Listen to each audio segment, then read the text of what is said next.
How's it going today? Today we're going to talk about free stocks that I'm buying in December or looking at. What I do at this time of year, I normally don't really actually buy any. I'm just going to kind of put them on my watch list and just kind of sit there for a little bit. Because normally the market kind of runs up in December, unless it was like last year. But anyway, these are the free stocks I'm kind of looking at.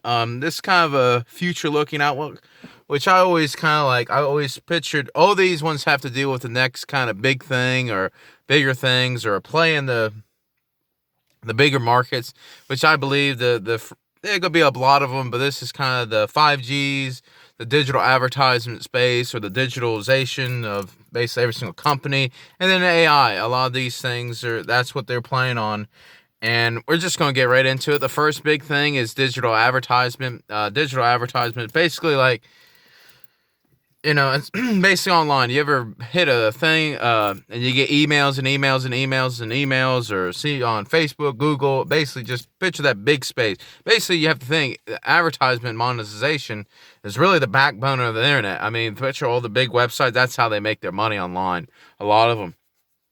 So essentially, and I think two of them, I got two of them here. There's actually four of them, two of them in this pack, but I got a bonus one. But anyway, Facebook is the stock. I mean, everybody knows about Facebook. I think it's one of these stocks that's been kind of flat for the last 2 years or so. It ran up a lot and came crashing back down because of this. And I think the government's stepping in and trying to beat it down. But anyway, this one, I'm just kind of waiting for like a nice pullback. Maybe if it's like 200, maybe if it pulls down to the 180, I go snatch it up. Maybe a little bit more, because I think this company is doing well. Has a lot of free cash flow. Going down the line, has about good everything. All the numbers are good for it. It's Facebook is one of these companies. All the numbers were good. But it just has some problems with the business that a lot of people. It's in the media a lot and it gets bashed a lot. And I just don't really. I think it's unjustifiable what they're doing. Well, maybe it's justifiable, but as a business perspective, as the numbers, I mean, the numbers are actually fantastic with Facebook. Actually, Facebook is one of the best companies out there if you just look at straight at the numbers. If you said this company A and would just say this is the company and just look straight 100% at the numbers, you would say Facebook is 100% a buy. But then you'd be like, oh, it's Facebook. So essentially, I think there's too much negative on Facebook. Another one is kind of a smaller company, but it helps with digital advertisement, is HubSpot. HubSpot, basically, it's like a software as a service company. This is a lot smaller company than Facebook. I mean, Facebook's like 500 billion. This one's like almost 5 billion. So essentially, 100 times smaller. But what it does is it helps with email. It helps automation. That is and really, if you look at the economy, just make this real quick. Look at the economy. I mean, you have this unemployment so low that normally you have inflation. But why don't we have inflation? It's because of companies like this. It's because it's companies like this that make it cheaper to spend on advertisement. Advertisement is one of these things between your employee wages and advertisement. If you're running a business, that's usually your big expenses, I mean, that can kind of, it's kind of more of a variable rate than your electric, which is kind of a fixed kind of your how your if you rent the place, if thinking of a small, which actually you take kind of all them expenses out. But if you're an advertisement on online business like Amazon, or well, maybe Amazon, but if you think of like e-commerce, this is your two biggest things: your employees and your advertisement, and and then some other expenses. But advertisement is a big expense. It's a big business. So essentially, if anything can cut that down and make it more efficient, what I call the Netflix effect. Basically, it's cheaper and better. I mean, look at Netflix compared to cable or watching TV. I mean, what was the thing? People watch TV. They still watch TV. Netflix made it cheaper and easier, and that's what HubSpot does. It does like all the emails and stuff like that. So it's kind of hard to explain 100% what it does, but it's like if you ever have an e-commerce site, you can put one of these things on there, and it go tell you all the people that visit it. Well, so you can retarget them. So essentially, if you ever type, and that's why everybody wants your email and they want your thing, so they can collect data on you, and then they use HubSpot and some other ones too. But HubSpot's one of them for the advertisement, and then they go do with this customer service with Zendesk, and they could use that data, sort of like Facebook.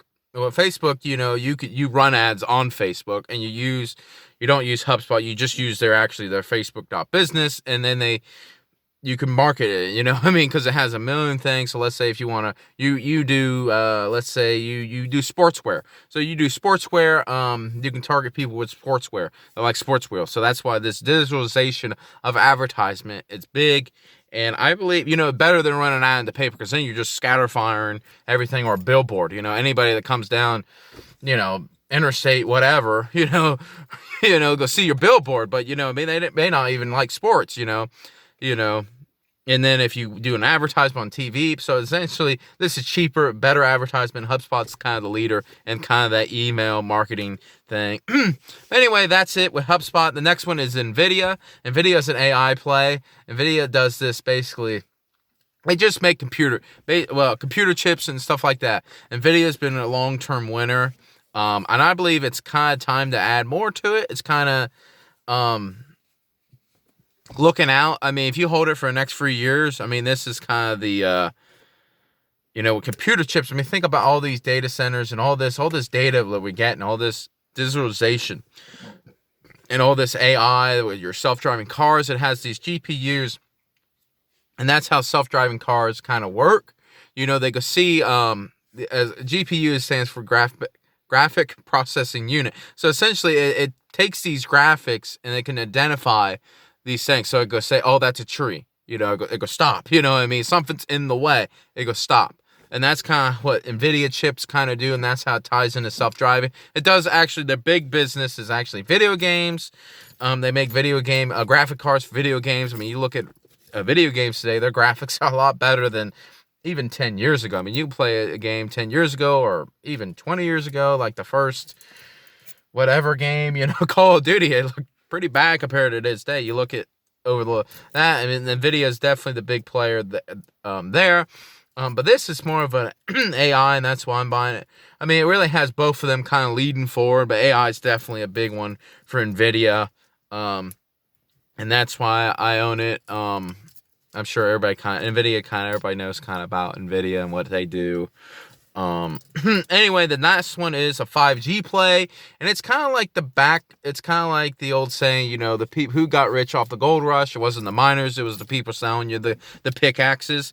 So essentially, that's who got rich, and this is kind of like a pickaxe and shovel kind of pick. It's American Tower Corporation. Basically what it is, it's been called like the landlord of 5G. It's actually a real estate trust, and what it does is basically it makes these towers. And then you ever drive by a tower down going wherever you go, and you can see, they go be like these things on it, these I don't know what to call them, transistors or antennas on them. That's not actually what they do, but they actually own the tower and the land, and then they rent it out to maybe AT&T, and T-Mobile and all this, and they actually do radio and television and all that. So essentially, you think about it.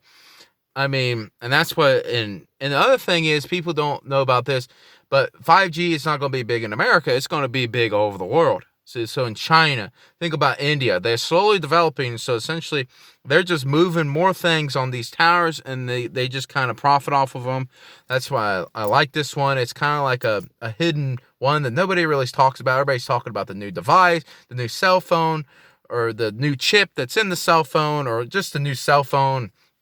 The average person, but I think this is kind of like, okay, how can we profit off the real estate of it? You know what I mean? Like these towers, you can own the tower and then just, so essentially it's just kind of a recurring revenue stream that they can do, and then they can buy more towers, and it just compounds and compounds.